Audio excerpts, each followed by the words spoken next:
Okay friends, మీరు చూస్తున్నది పొగాకు పైరు.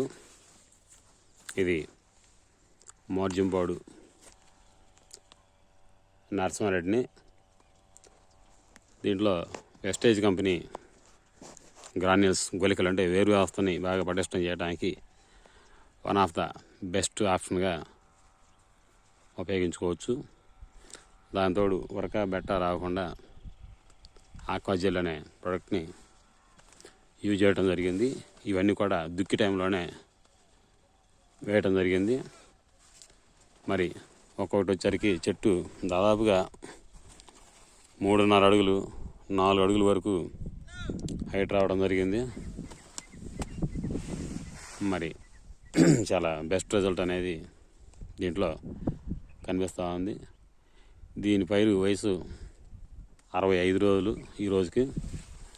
మరి ఇప్పటి వరకు కూడా మందు కట్టలు కేవలం 4 మందు కట్టలు వేయటం జరిగింది.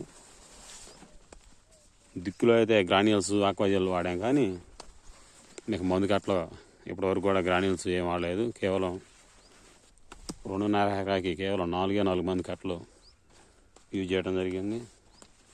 మరి ఇప్పుడు మనం వెస్టేజ్ వాడని పొలానికి వేరియేషన్ అనేది మనం చూద్దామండి. చూడండి, ఈ చేను పక్కనే ఇదిగో ఈ బాట అమ్మటే ఈ చేను కనిపిస్తూ ఉంది.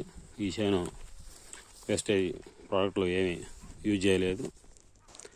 దీనికి ఇది ఎకరా పొలం. దీనికి ఇప్పటివరకు దాదాపుగా 7 నుంచి 8 మంది కట్ల వరకు అది పెట్టడం జరిగింది. అయినా కూడా ఇది మాత్రం పెట్టలు గమ్మలేదు. కేవలం 1 ఫీటున్నర అట్లా ఉంది. మరి దీన్ని ఇప్పటివరకు 7 కట్టలు పెట్టినా సరే అట్లానే ఉండిపోయింది. మరి పక్కనే మన పొలం చూడండి, నలుపుగా ఉంది, హైట్గా కనిపిస్తూ ఉంది. ఇది మాత్రం హైట్ తక్కువలో ఉంది, నలుపుగా కూడా తక్కువగా ఉంది. కాబట్టి ప్రతి ఒక్కరూ కూడా మన వెస్టేజ్ కంపెనీ గొలికలు గ్రాన్యూల్స్ కానివ్వండి, ఆక్వాజెల్ కానివ్వండి, 8 రకాల ప్రోడక్ట్లు ఉన్నాయి. వాటిని చాలా చక్కగా ఉపయోగించుకొని ప్రతి ఒక్క రైతు సోదరులు కూడా అధిక దిగుబడులు పొందవచ్చిందిగా తెలియజేస్తున్నాము. చూడండి ఫ్రెండ్స్, తేడా కంపల్సరిగా ఎంత తేడా ఉందో చూడండి. ఇది వెస్టేజ్ వాడిన పొలము, ఇది వెస్టేజ్ వాడని పొలము. ఆ తేడా మీరే గమనించండి. Okay, thank you friends.